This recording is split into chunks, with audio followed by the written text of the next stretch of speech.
৩৭ বছর পুরনো এক প্রতিজ্ঞা, যদি সেই প্রতিজ্ঞা পূরণ করতে না পারি তাহলে সবার আগে তো আমি নিজের চোখেই ছোট হয়ে যাব, তাই না? মায়ের মুখ না দেখা পর্যন্ত বাবা বিছানা ছাড়বেনই না।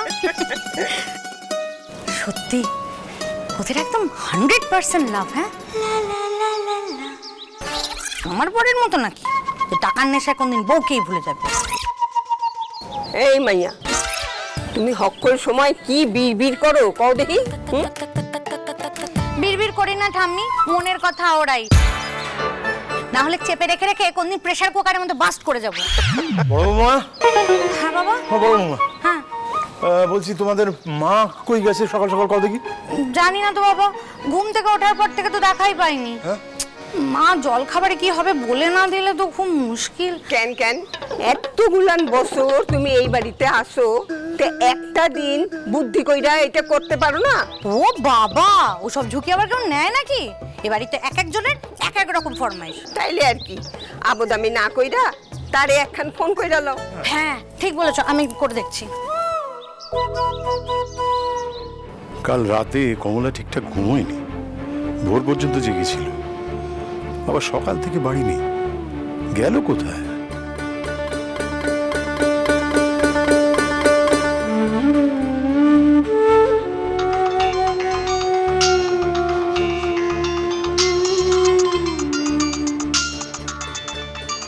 ওই দেখো কাণ্ড, ফোনটাও ফেলে গেছে।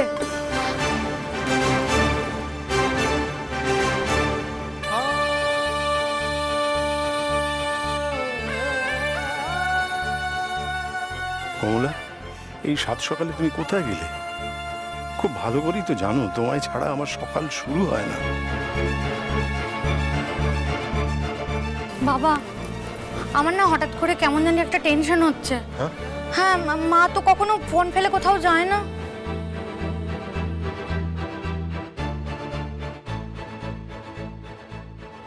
কমলা, কোথায় তুমি? মা গো, সম্বন্ধটা ঠিক হওয়ার পর থেকে পল্লবী সত্যি খুব খুশি হয়ে আছে, জানো তো? জগৎজননী মা আমার, তুমি তো সবই টের পাও। খুশির খবর যেমন রাখো তেমন এটাও তো জানো যে অত ধুমধাম করে বিয়ে দেওয়ার মতো সামর্থ্য আমাদের নেই মা। এখন তুমি ভরসা মা, তুমি একটা রাস্তা আমাদের বলে দাও। ও মা,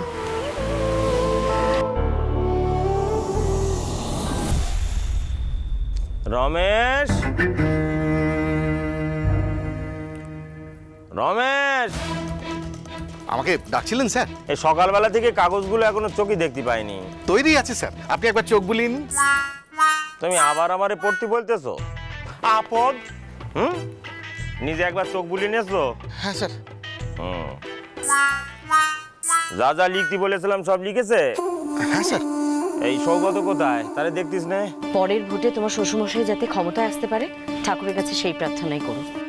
এই সৌগত, বাবা একবার এদিকে এসো তো। এই রমেশের কাছে যে ফাইলটা আছে দেখতে পাচ্ছ, ওর মধ্যে কিছু কাগজ আছে, ফটফট ফটফট করে সই করে দাও তো। বাবা, কিসের সই? মানে কিসের কাগজ? তেমন কিছু না বৌমা, ওই দায় দায়িত্বের হস্তান্তর আর কি।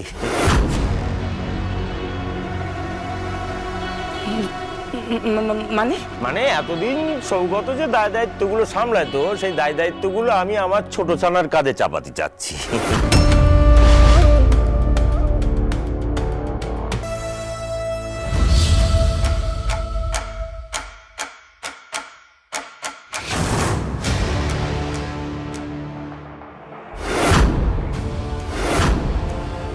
সাইড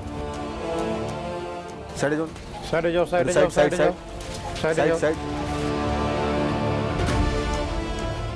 চৌধুরী বাবুর ছেলে না? হ্যাঁ হ্যাঁ, অনিশ চৌধুরী। সাইডে যান, সাইডে যান। সাইড সাইড দিন, সাইড দিন। সাইড সাইড দেখি, সাইড দেখি।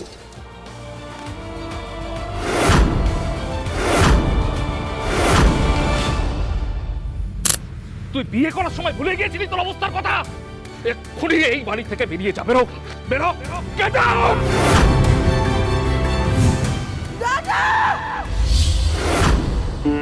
হ্যালো হ্যাঁ গো, কমলাও এই মন্দিরে পুজো দিতে এসছে, একটিবার কথা বলে আসি। বেশি দুঃসাহস নয় আশা, কথা তো দূর, আমি আর মুখ দর্শন করতে চাই না। আচ্ছা ঠিক আছে, একটিবার কথা বলতে দাও অন্তত। আমরা এখানে এসেছি মায়ের মন্দিরে পুজো দেওয়ার জন্য, কোনো ভিখিরির সঙ্গে দেখা করতে নয়।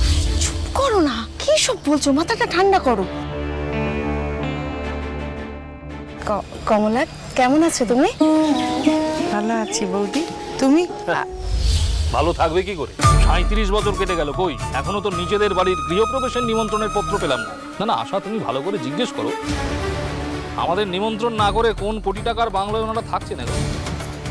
এই আমি কমলা গুহ, শ্রীনিবাস গুহর স্ত্রী, আজ এই প্রতিজ্ঞা করছি যে এই বাড়ির চাইতে অনেক বড় বাড়ি আমি একদিন বানাবো, আর সেই দিন গৃহপ্রবেশে এসে তোমাদের সকলকে আমি নেমন্তন্ন করে যাব। তার আগে এই বাড়িতে আমি এক পাও রাখবো না।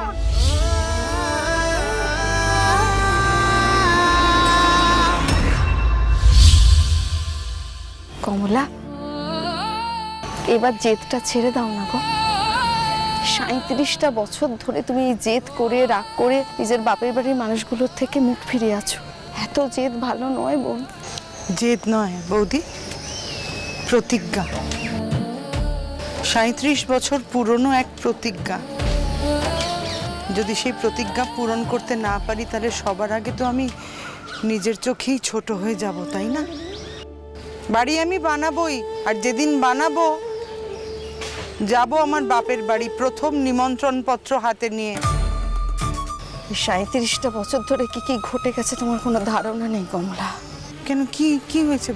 আশা, রাস্তাঘাটে দাঁড়িয়ে এসব কথা বলার কোনো মানে হয় না, আর বলে কোনো লাভও নেই। তবে হ্যাঁ, একটা কথা জেনে রাখা ভালো, আমি এখন আর কোনো গৃহপ্রবেশের নিমন্ত্রণের আশাই করছি না। আমাদের অনেকটা সময় নষ্ট হলো আশা, চলো পুজো দিতে হবে। কমলা শোনো, কমলা আমার কথা।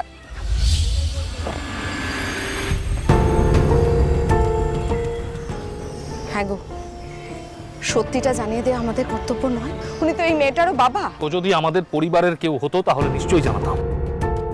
আমি এমনিতেই অচেনা মানুষদের সঙ্গে একটু কম কথা বলি, বিশেষ করে কোনো ভিখিরির সঙ্গে তো নয়।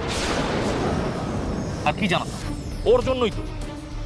ওর জন্য বাবা আজ সারা জীবনের মতো হুইল চেয়ারে বন্দী হয়ে গেলেন, ওর জন্য।